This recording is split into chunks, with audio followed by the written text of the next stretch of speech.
Halo semuanya, perkenalkan nama aku Khaila Amartia Ramadhani dengan NPM 2023 43501483 dan di sini aku akan mempresentasikan hasil penelitian aku yang berjudul Analisis Risiko Burnout pada Siswa Kelas Akhir dengan menggunakan metode Analytical Hierarchy Process.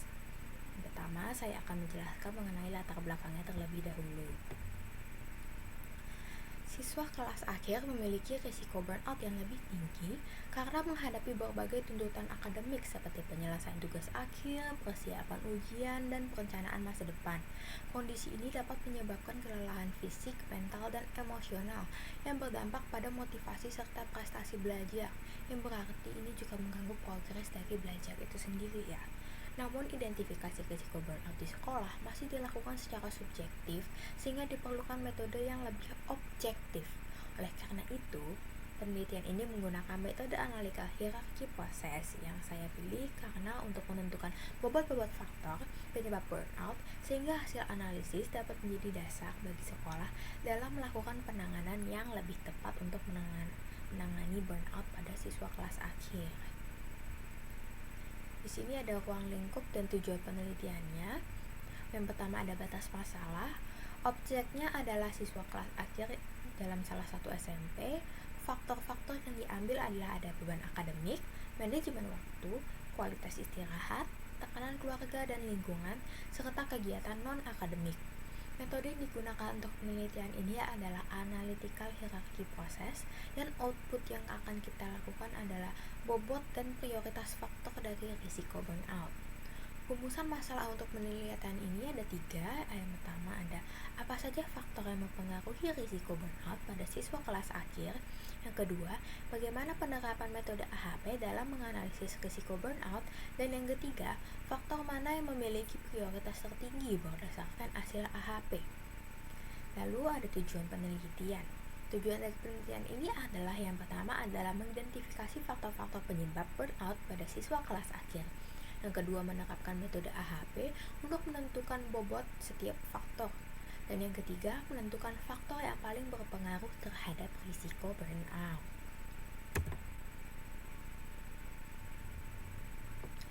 Dan lalu saya akan melanjutkan ke landasan teori dan yang pertama dari burnoutnya itu sendiri. Ini diambil dari sumber Navianti tahun 2021. Akademik burnout adalah kondisi kelelahan emosional, fisik, dan mental yang muncul akibat tekanan akademik yang berlangsung dalam jangka waktu lama. Pada siswa kelas akhir, kondisi ini dapat menurunkan motivasi belajar, prestasi akademik, dan kesejahteraan psikologis sehingga perlu diidentifikasi sejak dini.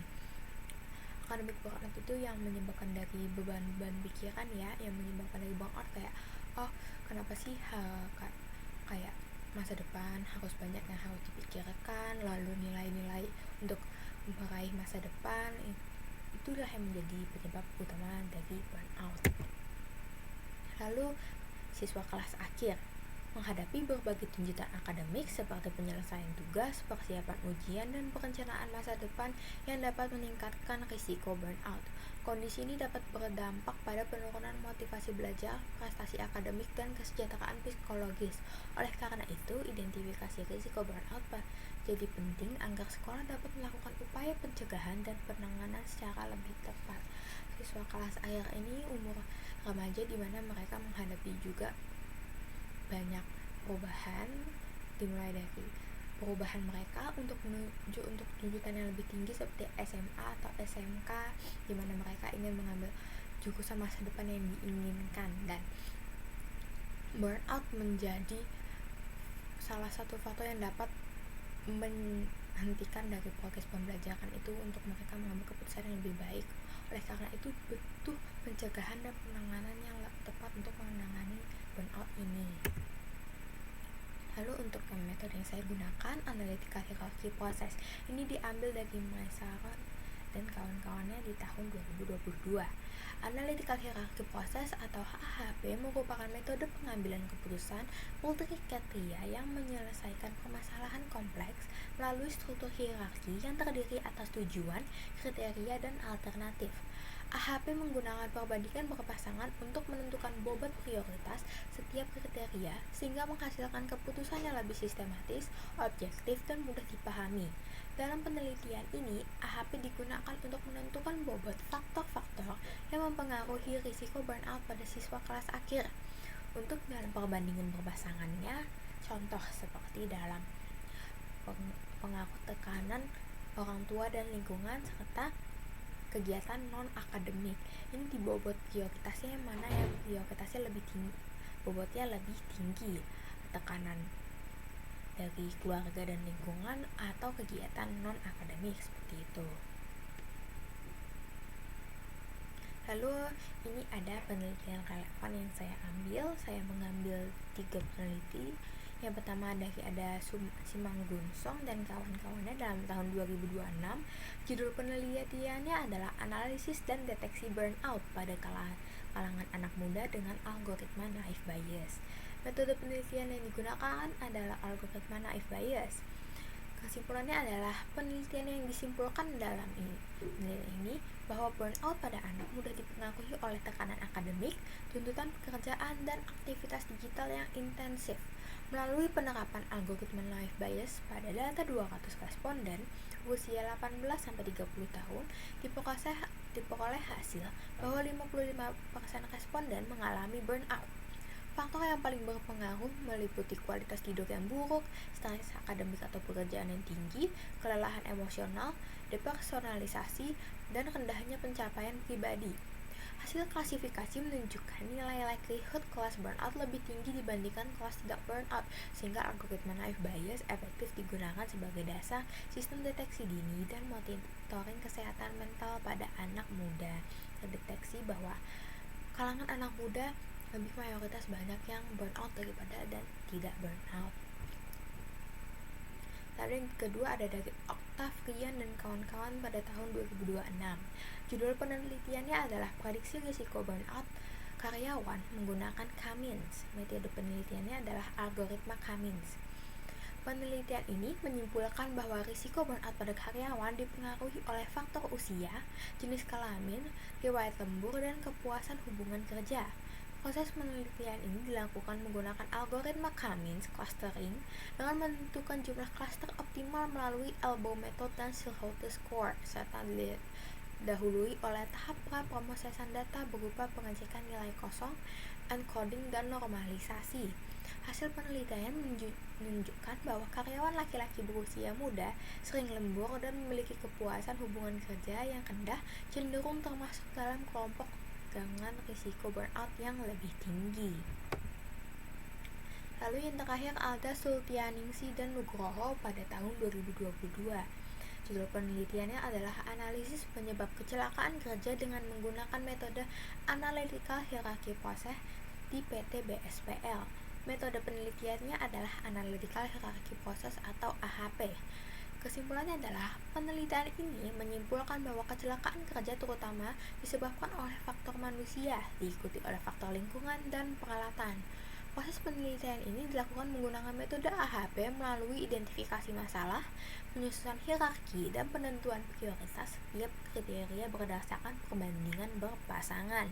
Hasil penelitian menunjukkan bahwa faktor manusia merupakan penyebab utama kecelakaan kerja di PT BSPL, sehingga rekomendasi yang diberikan adalah berfokus pada peningkatan kesadaran, pelatihan K3 untuk penyelamatan, dan penggunaan alat pelindung diri untuk mengurangi resiko kecelakaan pada saat bekerja.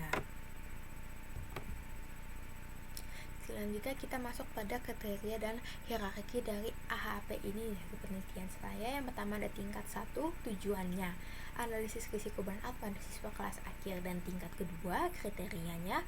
Yang pertama ada kriteria pertama beban akademik, yang kedua manajemen waktu, yang ketiga ada kualitas istirahat, yang keempat tekanan keluarga, dan yang kelima ada aktivitas non akademik.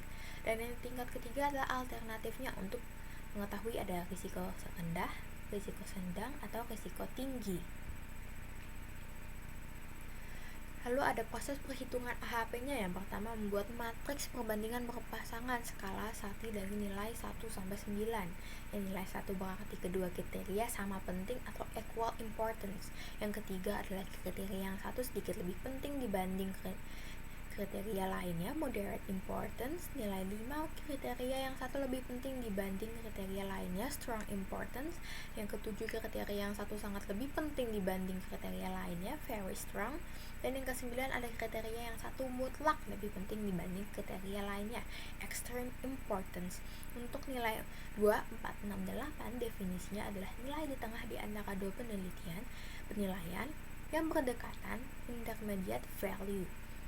Lalu ada melakukan normalisasi matriks. Ya, kita harus menjumlahkan seluruh nilai pada setiap kolom matriks dan membagi setiap elemen matriks dengan jumlah kolom yang bersesuaian.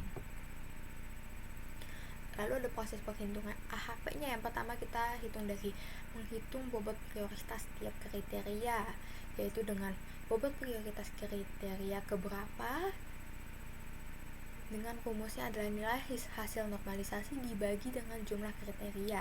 Lalu ada melakukan uji konsistensi. Rumusnya adalah menghitungkan lambda max-nya, ada maksimalnya dari dengan nilai elemen matriks perbandingan berpasangan pada baris keberapa dan kolom keberapa dibagi dengan sigma jumlah seluruh nilai pada kolom keberapa dengan n-nya yang berarti jumlah kriteria yang digunakan dalam penelitian ini ada 5.